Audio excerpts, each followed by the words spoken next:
ಅವನು ಯಾರೋ ಗಿರೀಶ್ ಮಟ್ಟಣ್ಣ ಆಗಲಿ ತಿಮ್ಮರೋಡಿ ಆಗಲಿ ಯಾರೋ ಒಬ್ಬ ಅನಾಮಿಕ ಅಂತ ಇದ್ದಾನೆ. ಅವನು ಮೊದಲೇ ಅಕ್ಕಿಸುಡವನು, ನಂಬರ್ 1 ಅಕ್ಕಿಸುಡವನು. ಅವನು ಆರೋಪಿ ಅಲ್ಲ, ಅವನು ಅಪರಾಧಿ. ಅವನಿಗೆ ಒಳಗಾಕಿ ಅವನೇ ಬಾಯಿ ಬಿಡಿಸಿರೆ ಯಾರು ಮಾಡಿದ್ರು ಅವ್ರು ಬಾಯಿ ಬರುತ್ತೆ. ಸೌಜನ್ಯ ಸತ್ತು ಹೋಗಿ 13 ವರ್ಷ ಆಯಿತು. ಈಗ ಯಾಕೆ ಬಂತದು ಈ ಕೇಸು? ಸೌಜನ್ಯ ಕೇಸಲ್ಲ, ಇದು ಧಾರ್ಮಿಕ ಕೇಂದ್ರ ಆಗಿರ್ತಂಥ ಧರ್ಮಸ್ಥಳನ ಟಾರ್ಗೆಟ್ ಮಾಡಿರೋದು ಇದು ರಾಜ್ಯ ಸರ್ಕಾರ ಟಾರ್ಗೆಟ್ ಮಾಡಿರೋದ್ರಿಂದ ಇವತ್ತು SIT ತನಿಖೆ ಮಾಡಿದ್ದಾರೆ. ಯಾಕೆ ಸ್ಥಳೀಯ ಪೊಲೀಸ್ನರಿಗೆ ಅಧಿಕಾರ ಇರಲಿಲ್ವಾ? ಆ ಸ್ಥಳೀಯ SP ಇರಲಿಲ್ವಾ? ಅವ್ರನ್ನ ಬಿಟ್ಟು ಅಲ್ಲಿ ತನಿಖೆ ಮಾಡಿಸ್ಬೇಕಾಯ್ತು. SIT ಯಾಕೆ ರಚನೆ ಮಾಡಬೇಕಾಯ್ತು? SIT ರಚನೆ ಮುಖಾಂತರ ಧಾರ್ಮಿಕ ಕೇಂದ್ರವನ್ನು ಇವರು ಮುಜರಾ ಇಲಾಖೆಗೆ ಒಳಪಡಿಸೋಣಕ್ಕೋಸ್ಕರ ಇದು ನಾಟಕ ಆಡ್ತಾ ಇರ್ತಕ್ಕಂಥದ್ದು.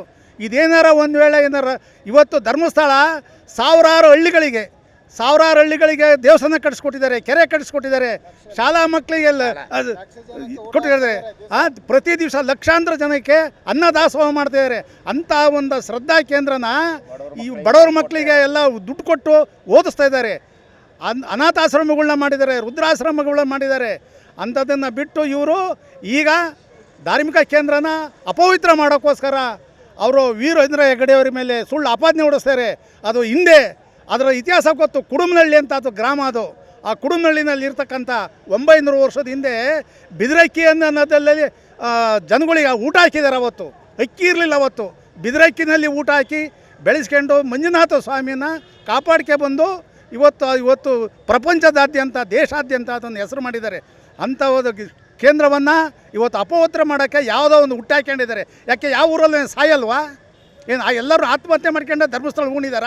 ಚಾರ್ಮುಡಿ ಘಾಟಲ್ಲಿ ಎಸಿತಾರೆ, ಶಿರಾಡಿ ಘಾಟಲ್ಲಿ ಎಸಿತಾರೆ. ನೀವು ಎಲ್ಲ ಊರಲ್ಲೂ ತನಿಖೆ ಮಾಡಿ, ಧರ್ಮಸ್ಥಳನೇ ಯಾಕೆ ತನಿಖೆ ಮಾಡ್ತೀರಿ? ನೇತ್ರಾವತಿಗೆ ಎಲ್ಲ ಎಸಿತಾರೆ, ಎಲ್ಲೋ ತಾಂಡೋ ಎಸಿತಾರೆ. ಅದಕ್ಕೆ ಧರ್ಮಸ್ಥಳನೇ ಇದನ್ನು ಯಾವ ಊರಲ್ಲೇ ಸಾಯ್ಬಾರ್ದ? ಸ್ವಾಭಾವಿಕ ಸಾವು ಸಾಯ್ತವೆ, ತೇಲ್ಕೊಂಡು ಬರ್ತವೆ, ಅವು ತಾಂಡೋ ಉಣ್ತಾರೆ. ಇವನು ಯಾವನ ಅನಾಮಿಕ, ಅವನು ಯಾಕೆ ಬಟ್ಟೆ ಮುಸ್ಕಾಕಬೇಕು? ಬೋಳಿ ಮಗ ಅವ್ನು ತಾಕತ್ತಿದ್ರೆ ಅವ್ನು ಬಂದು ಅಲ್ಲಿ ಹೇಳ್ಬೇಕು. ಅವನ್ನ ಮೊದಲು ಒದ್ದು ಒಳಗಾಕಿದ್ರೆ ಬಾಯಿ ಬಿಡಿಸಿರೆ ಅವನ್ನೆಲ್ಲ ಹೇಳ್ತಾನೆ ಯಾರು ಮಾಡಿರು ಅಂತ ಹೇಳಿ.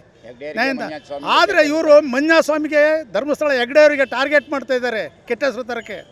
ಆದ್ದರಿಂದ ಇದ್ರ ಬಗ್ಗೆ ಅವ್ನು ತಿಮ್ಮರೋಡ ಅವನು ಅಪ್ಪಾಗಲಿ, ಅವನು ಯಾವನು ಗಿರೀಶ್ ಮಟ್ಟಣ್ಣ, ಅವ್ನು ಕಳ್ಳನ ಮಗ ಬಾಂಬ್ ಬಿಡ್ಕೊ ಹೋದವನು ಎಲ್ಲೆಚ್ಚಲ್ಲಿ ಅವನ ಮಾತೆಲ್ಲ ಕಟ್ಕೊಂಡು ಹೋಯ್ತು ಬರ್ತಾರೆ.